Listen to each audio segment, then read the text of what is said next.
Hello everyone, मैं हूं रेखा और स्वागत है आप सभी का एक्सेल क्लासेस में। आज हम सीखने वाले हैं पाइवोट टेबल।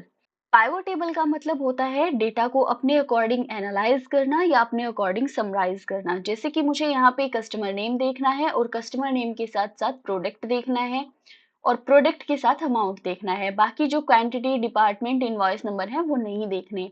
अब यहाँ पे तो मैंने सिर्फ छोटा सा डेटा लिया है, आपका डेटा बहुत बड़ा भी हो सकता है। तो जैसे कि बहुत बड़ा डेटा है तो उस डेटा में से कुछ चीजें फाइंड आउट करना या कुछ चीजें ही हमने लुक आउट करनी है तो वो देखना बहुत मुश्किल होता है। उसी के लिए हम यूज करते हैं पाइवोट टेबल का। तो सबसे पहले अपने डेटा को सिलेक्ट करेंगे। यहाँ पे है टेबल, ये सिंपल टेबल होती है। रिकमेंडेड पाइवोट टेबल, यहाँ पे कुछ ऑप्शंस होते हैं जिनके अंदर आप पाइवोट टेबल को कन्वर्ट कर सकते हैं, लेकिन हमने ये नहीं करना। एक बार के लिए इसको स्किप कर रहे हैं और हम करते हैं पाइवोट टेबल। डेटा को सिलेक्ट करने के बाद हम क्लिक करेंगे पाइवोट टेबल पे। यहाँ पे सबसे पहला ऑप्शन है सिलेक्ट टेबल रेंज। क्योंकि हमने पहले से सिलेक्ट किया हुआ था तो यहाँ पे ऑलरेडी रेंज पिक की हुई है। अदरवाइज यहाँ पे क्लिक करके हमें फिर से डेटा को सिलेक्ट करना होता है, जिसके बाद ये यहाँ पे रेफरेंस आ जाता है। हेलो एवरीवन, मैं हूँ रेखा और स्वागत है आप सभी का एक्सेल क्लासेस में। आज हम सीखने वाले हैं पाइवोट टेबल। उसके बाद है न्यू वर्कशीट, यानी कि नई शीट पे हमने पाइवोट टेबल को क्रिएट करना है या फिर एग्जिस्टिंग वर्कशीट यानी कि इसी शीट पे। अगर आप इसी पे करना चाहते हैं तो यहाँ पे क्लिक करके हमें लोकेशन में सेल रेफरेंस देना पड़ेगा। और अगर आप नई शीट पे क्रिएट करना चाहते हो पाइवोट टेबल को तो हम क्लिक करके ओके कर देंगे। तो देखिए यहाँ पे आपको ये बोल रहा है click in this area to work with the pivot table report. मतलब कि पाइवोट टेबल के साथ अगर आपने काम करना है तो इस एरिया के अंदर क्लिक करें। जैसे ही आप इस एरिया के अंदर क्लिक करते हैं तो फिर ये यहाँ पे मैसेज दे रहा है to build a report choose field from the pivot table field list. ये हमारी पाइवोट टेबल फील्ड लिस्ट होती है। कई बार हमें ये नहीं मिलती है, इस तरह से ब्लैंक एरिया मिलता है। अगर ये नहीं है आपके पास तो यहाँ पे पाइवोट टेबल के दो टैब आ जाएंगी, एनालाइज और डिजाइन। तो हम जाएंगे एनालाइज में और यहाँ पे है फील्ड लिस्ट। क्लिक करके हम एक्टिव कर देंगे फील्ड लिस्ट को। यहाँ पे हमारे जितने भी कॉलम्स थे वो सारे इस तरह से शो करें। अब हमें यहाँ पे कस्टमर नेम चाहिए था तो हम कस्टमर नेम पे क्लिक कर लेंगे। हमें प्रोडक्ट चाहिए था और अमाउंट चाहिए था। जिस तरह से आप फील्ड को एक्टिव करेंगे उसी तरह से ये डेटा आपका यहाँ पे शो हो जाएगा। अगर आप यहाँ से एक्टिव नहीं करना चाहते इनको डायरेक्ट तो यहाँ से माउस के कर्सर पॉइंट से इस तरह से ड्रैग कर लेंगे। जैसे कि कस्टमर नेम है वो हमें रो में चाहिए है तो हम रो में इंसर्ट करवा लेते हैं, और जो प्रोडक्ट है वो भी हमें रो में चाहिए हैं तो हम रो में ले आते हैं। लेकिन जो प्रोडक्ट है वो हमें रो में नहीं कॉलम्स में चाहिए हैं तो हम इस तरह से दोबारा इसको ड्रैग करके कॉलम में एडजस्ट कर देंगे। लेकिन इस तरह से डेटा को समझना बहुत मुश्किल है। उसके बाद हमारे पास अमाउंट है। अमाउंट को हमने यहाँ से वैल्यू में फिट कर दिया तो ये देखिए अमाउंट आपका वैल्यू में आ गया है। इसी तरह जो हमारे प्रोडक्ट थे उनको भी अगर आप वैल्यू में डालना चाहते हो तो वैल्यू में आ जाएंगे। अब जितने भी प्रोडक्ट थे वहां पे काउंट करके बता रहा है कि आनंद आहूजा का एक प्रोडक्ट था, अरुण सोनी का भी एक प्रोडक्ट था, दीपिका सेनी का भी एक प्रोडक्ट था। और यहाँ से प्रोडक्ट को अगर आप फिल्टर में डाल देते हैं तो ऊपर इस तरह से फिल्टर लग जाता है। फिल्टर की ड्रॉप डाउन में जाएंगे, यहाँ से हम पर्टिकुलर किसी प्रोडक्ट को देख सकते हैं। जैसे कि मुझे सिर्फ पेंट को देखना है, ओके कर देंगे पेंट पे क्लिक करके। तो जो पेंट है वो उसकी जो कस्टमर है वो नमिता शर्मा है और सोमेश बिश्नोई है। इस तरह करके आप अपने डेटा को समराइज कर सकते हैं। अगर आप यहाँ से मोर देन वन कोई चूज करना चाहते हैं तो हम क्लिक कर लेंगे।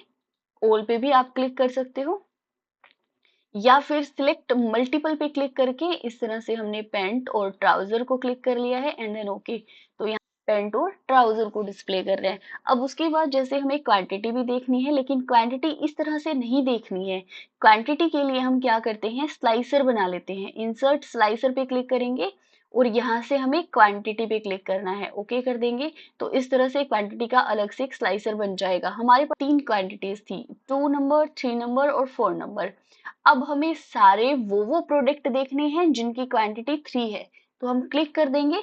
तो आपको सिर्फ वो प्रोडक्ट दिखेंगे जिनकी 3 क्वांटिटी थी। लेकिन ऑलरेडी हम एक फिल्टर अप्लाई कर चुके हैं जो कि था हमारा प्रोडक्ट पैंट और ट्राउजर पे। तो सबसे पहले हम इस फिल्टर को क्लियर करते हैं एंड देन हम क्लिक करेंगे 3 पे। अब क्या हो रहा है, सिर्फ उन कस्टमर का रिकॉर्ड दिखा रहा है जिनकी क्वांटिटी 3 थी। तो यहाँ पे अरुण, दीपिका, नमिता और सीमा है। अगर हमें 2 क्वांटिटी वाले प्रोडक्ट के कस्टमर देखने हैं तो हम यहाँ पे क्लिक करेंगे 2 पे, तो हमारे पास 2 क्वांटिटी वाले प्रोडक्ट हैं। और अगर हम 4 क्वांटिटी वाले यानी कि जिनकी क्वांटिटी 4 है, वो सिर्फ एक है सोमेश बिश्नोई, तो हम एक बार अपनी टेबल के अंदर चेकआउट कर लेते हैं। यहाँ पे क्वांटिटी में सिर्फ मेरे पास 4 सोमेश की ही है, तो वहां पे सिर्फ सोमेश को ही रिप्रेजेंट कर रहे हैं। अगर हम 2 वाले करते हैं तो यहाँ पे 2 वाले 5 कस्टमर्स हैं, आनंद, एकता, राजीव, रमन और रेनू। यहाँ पे देखते हैं 2 वाले रमन, राजीव, और यहाँ पे है आनंद, एकता, और एक है लास्ट में रेनू। अगर आप सभी फील्ड्स को देखना चाहते हैं तो यहाँ पे इस तरह से हम क्लिक कर देंगे। अगर डायरेक्ट क्लिक नहीं करना है, जैसे कि यहाँ पे हमारे पास डिपार्टमेंट्स हैं, तो उनको हम इस तरह से ड्रैग करके रोज, कॉलम्स, फिल्टर और वैल्यू में सेट कर देंगे। अब यहाँ पे जो हमने डिपार्टमेंट्स लिए थे, वो डिपार्टमेंट से हमारे गारमेंट्स, एक ही डिपार्टमेंट है हमारा गारमेंट, तो हम इसकी यहाँ पे बटन पे क्लिक करेंगे तो इस तरह से गारमेंट्स में आपको सम ऑफ अमाउंट दिखा रहा है, यानी कि अमाउंट जो भी था हमारा उसका सम दिखा रहा है। यहाँ पे एक प्रोडक्ट है, प्रोडक्ट को भी हम रोज में ऐड कर लेते हैं क्योंकि हमें कॉलम्स में या फिल्टर में कुछ नहीं चाहिए। गारमेंट्स में आपके 4 गारमेंट है, पैंट, शर्ट, ट्राउजर और टी शर्ट। अब जो पैंट है उसके 2 कस्टमर हैं, शर्ट के 3 हैं और ट्राउजर के 2 हैं और फिर टी शर्ट के फिर से 3 कस्टमर हैं। उसके बाद जो अमाउंट है उसका सम दिखा रहा है, लेकिन हमने सम नहीं देखना, हम चाहते हैं मैक्सिमम अमाउंट देखना है, यानी कि जितना भी अमाउंट है उसमें से मैक्सिमम अमाउंट कितना है। तो एनालाइज पे जाएंगे और फील्ड सेटिंग्स में हमारे पास है मैक्सिमम, मैक्सिमम पे क्लिक करके हम ओके कर देंगे। तो यहाँ पे आपको मैक्सिमम प्रोडक्ट जो आपका है अमाउंट वो दिखा रहा है 2500 रुपए, यानी कि हाईएस्ट वैल्यू आपके प्रोडक्ट की है 2500 रुपए। अगर इसी तरह मिनिमम वैल्यू आप देखना चाहते हो तो मिनिमम पे क्लिक करके हम कर देंगे ओके। इस तरह से आप मिनिमम वैल्यू देख सकते हो। इसी तरह अगर आप काउंट करना चाहते हो कि कितने अमाउंट्स ऑफ नंबर है हमारे पास, तो आप काउंट भी कर सकते हो। यहीं पे जाएंगे, यहाँ से हम काउंट कर सकते हैं और एवरेज भी देख सकते हैं कि जितना भी अमाउंट है उसकी एवरेज कितनी है। हमने यहाँ पे काउंट करना है, ओके कर देंगे। तो यहाँ पे काउंट 10 काउंट करके आपको बता रहा है कि आपके पास 10 नंबर्स हैं। अब यहाँ पे हमें एक डेट का कॉलम और ऐड करना है, यानी कि जो टेबल थी हमारी, इसमें हमारा जो डेट का कॉलम है वो मिस हो गया है। अगर हम यहाँ पे डेट चाहते हैं तो सबसे पहले शीट 1 पे जाकर हमने टेबल के अंदर एक डेट का कॉलम इंसर्ट करना है। तो हम सबसे पहले जाएंगे इंसर्ट में और कॉलम इंसर्ट करके हम यहाँ पे टाइप करते हैं डेट। ये देखिए इस तरह से हमारे पास डेट का कॉलम ऐड हो गया है। अब अगर इस डेट कॉलम को आप पाइवोट टेबल में ऐड करना चाहते हैं, देखिए यहाँ पे डेट का कॉलम नहीं आया है हमारे पास पाइवोट टेबल में। अगर पाइवोट टेबल में डेट कॉलम को ऐड करना चाहते हैं तो सबसे पहले हम क्या करेंगे, पाइवोट टेबल में ही क्लिक करके एनालाइज में हमारे पास है change data source. Change data source में जाएंगे और यहाँ पे इस रेंज को सिलेक्ट करेंगे इस तरह से, ओके। और उसके बाद हम रिफ्रेश में जाके कर देंगे रिफ्रेश या फिर रिफ्रेश ऑल। उसके बाद हमारे पास डेट का कॉलम है, क्लिक कर देंगे तो हमारे पास डेट भी ऐड होगी, अक्टूबर सितंबर अक्टूबर सितंबर अक्टूबर सितंबर। अब अक्टूबर पे क्लिक करेंगे और यहाँ पे अक्टूबर को 3 अक्टूबर का हमारे पास एक प्रोडक्ट है जिसका अमाउंट है 2100। हम अपनी टेबल में जाके कंफर्म कर लेते हैं, यानी कि 3 अक्टूबर का हमारे पास एक प्रोडक्ट है और जिसका अमाउंट है 2100 रुपए। लेकिन यहाँ पे सारा ही डेटा हमारा मिसमैच हो गया है, तो हम क्या करते हैं, डेट को अनएक्टिव करते हैं। एनालाइज में फिल्टर के अंदर हमारे पास एक ऑप्शन है इंसर्ट टाइमलाइन, क्लिक करते हैं हम और यहाँ पे हमारे पास है डेट। डेट पे जैसे ही हम क्लिक करेंगे ओके कर देंगे तो देखिए जितने भी आपके मंथ हैं, जितने भी आपके ईयर हैं, जैसे कि हमने 2 3 4 ईयर का डेटा लिया है या फिर 2 3 4 महीने का डेटा लिया है या फिर अलग अलग डेज का डेटा है, तो सबसे पहले हम क्लिक करेंगे ईयर पे। ड्रॉप डाउन पे जाते हैं, यहाँ पे है ईयर्स। किस ईयर का डेटा आप देखना चाहते हो, क्योंकि मैंने सिर्फ 2024 का लिया है तो इसलिए यहाँ पे एक ही बार बनी हुई है। अगर हमें अलग अलग मंथ्स का डेटा देखना है तो मंथ हमारे पास है सितंबर और अक्टूबर। तो हम क्या करते हैं, या तो आप सितंबर पे क्लिक करो तो इस तरह से सिर्फ सितंबर का रिकॉर्ड आएगा, देखिए अक्टूबर यहाँ से रिमूव हो गया है। अगर हम क्लिक करते हैं अक्टूबर पे तो देखिए यहाँ पे अक्टूबर का रिकॉर्ड है सिर्फ। अगर आपको 2 मंथ का यानी कि दोनों मंथ का रिकॉर्ड देखना है तो हम शिफ्ट के साथ दोनों मंथ को सिलेक्ट करके इस तरह से अक्टूबर और सितंबर दोनों मंथ का रिकॉर्ड देख सकते हैं। बट हमें सिर्फ देखना है अक्टूबर का, तो हम क्लिक करेंगे अक्टूबर पे और यहाँ से हम चूज कर लेते हैं डेज। कौन से डे का डेटा आप देखना चाहते हो? तो देखिए मेरे को देखना है सिर्फ 3 अक्टूबर का, तो क्लिक करेंगे। 3 अक्टूबर पे है नमिता। और अगर हम देखना चाहते हैं 2 अक्टूबर, तो 2 अक्टूबर पे है एकता अहलावत और 1 अक्टूबर पे है आनंद आहूजा। इस तरह से आप अपने डेटा को फिल्टराइज कर सकते हो। और अगर सितंबर का हम डेटा देखना चाहते हैं, देखिए अगर मैंने यहाँ पे किया 30, तो ऑटोमेटिक ये सितंबर हो गया क्योंकि वो पिछले महीने का रिकॉर्ड हमें दिखा रहा है। 30 सितंबर का रिकॉर्ड हमारे पास अरुण सोनी का है। ट्राई कर लेते, एक बार चेकआउट कर लेते हैं हमारी शीट में। तो 30 जो सितंबर का रिकॉर्ड है उसमें अरुण सोनी है टी शर्ट, और 1800 की वो टी शर्ट है हमारी। 1800 की टी शर्ट है, अरुण सोनी है, सितंबर मंथ है और टी शर्ट है। देखिए अगर हमें इस फिल्टर को यहाँ से क्लियर करना है तो हम क्लिक करेंगे क्लियर फिल्टर पे, आउटलाइन पे क्लिक करके डिलीट की प्रेस, तो ये हमारा यहाँ से डिलीट हो जाएगा। अब देखिए हमारे पास यहाँ पे गारमेंट्स में दो गारमेंट हैं, पैंट और शर्ट। पैंट और शर्ट के जितने भी प्रोडक्ट हैं और जितने भी कस्टमर हैं उन सभी को हम सिलेक्ट करके एक ग्रुप बनाना चाहते हैं उनका। तो हम इस तरह से सिलेक्ट करेंगे और ग्रुप सिलेक्शन कर देंगे। इससे क्या होगा, जितने भी आपके कस्टमर थे उन सभी का एक ग्रुप बन गया है। ये देखिए ग्रुप 1। अगर हम यहाँ पे क्लिक करते हैं, यानी कि अपने डेटा को हम कोलैप्स करते हैं, तो इस तरह से ग्रुप 1 में आ गया है।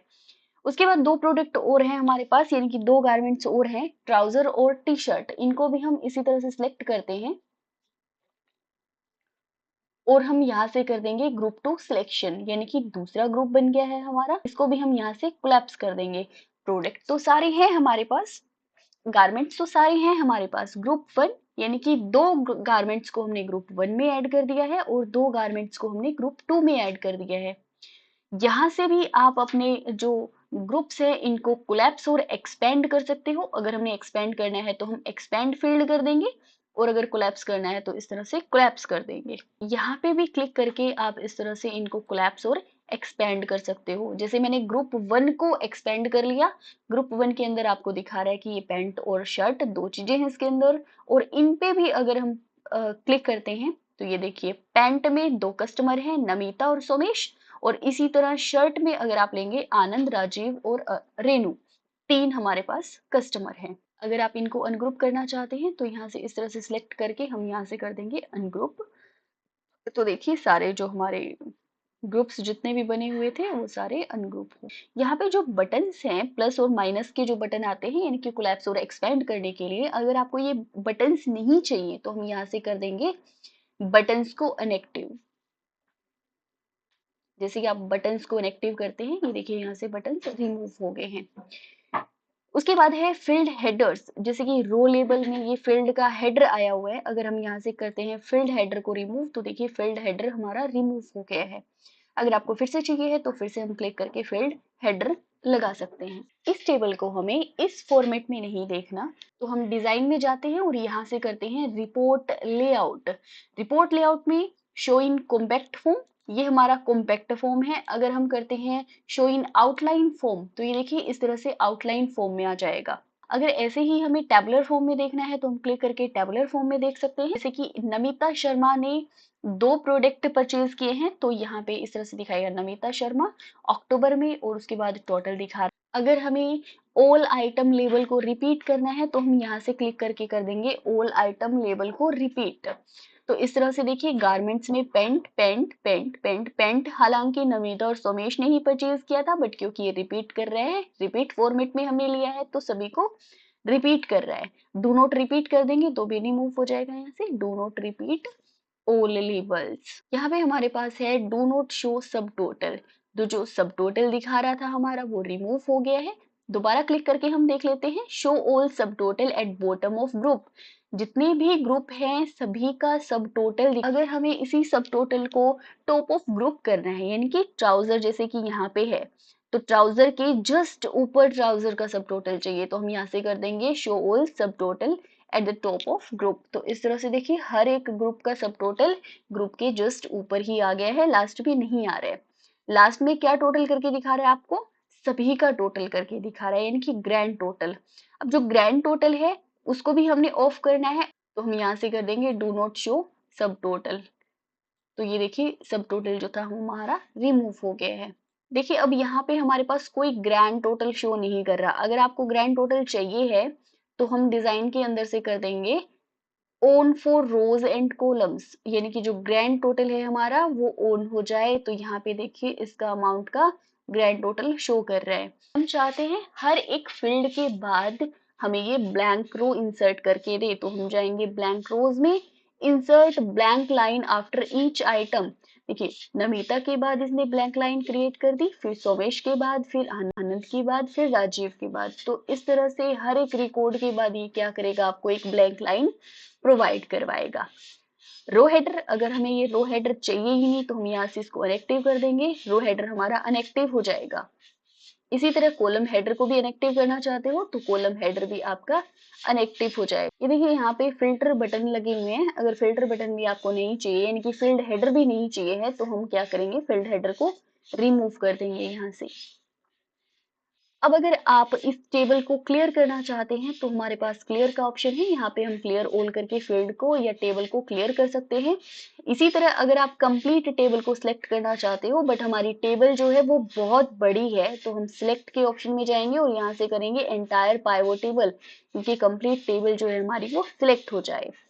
After that we can move this pivot table on another sheet, तो हम यहाँ से करेंगे मूव पाइवोट टेबल, क्लिक करेंगे मूव पाइवोट टेबल पे और शीट का रेफरेंस देंगे, यहाँ पे शीट के साथ साथ सेल रेफरेंस भी देंगे एंड देन ओके कर देंगे। हमारी जो टेबल है पाइवोट टेबल है वो उसी शीट पे मूव हो जाएगी। अगर आप अपनी टेबल को डिजाइन करना चाहते हैं तो इस तरह से हम कंप्लीट पाइवोट टेबल को सिलेक्ट कर लेंगे और उसके बाद हम डिजाइन में जाते हैं, पाइवोट टेबल स्टाइल्स, और यहाँ से हम कोई भी स्टाइल पिक कर लेंगे। अगर यहाँ से कोई स्टाइल चूज नहीं करना है तो न्यू पाइवोट टेबल स्टाइल में जाके फॉर्मेट में जाके हम अपना स्टाइल बना भी सकते हैं। अगर फॉन्ट कलर या फॉन्ट फॉर्मेटिंग चाहिए तो हम यहाँ से फॉर्मेटिंग कर लेंगे, बॉर्डर चाहिए तो बॉर्डर, फिलअप चाहिए यानी कि सेल कलर, तो हम इस तरह से सेल कलर पे क्लिक करके सेल कलर भी बना सकते हैं। Vertical, diagonal up, diagonal down, okay. और हमें चाहिए साथ में बॉर्डर, तो हम यहाँ से कर देंगे ऑल बॉर्डर। इनसाइड आउटसाइड हमने सारा बॉर्डर एक्टिव कर लिया है और जो बॉर्डर का कलर है वो हमने ऑटोमेटिक रखा है एंड देन ओके ओके। और जो भी डिजाइन हमने बनाया है वो हमें डिजाइन अपनी टेबल में सबसे टॉप में मिल जाएगा। इस तरह से आप डिजाइन अप्लाई करके अपनी पाइवोट टेबल को एक कंप्लीट लुक दे सकते हो। तो ये था हमारा पाइवोट टेबल। होप सो आपको वीडियो अच्छी लगी होगी। अगर वीडियो अच्छी लगी है तो प्लीज वीडियो लाइक, शेयर और चैनल को सब्सक्राइब जरूर कर दें।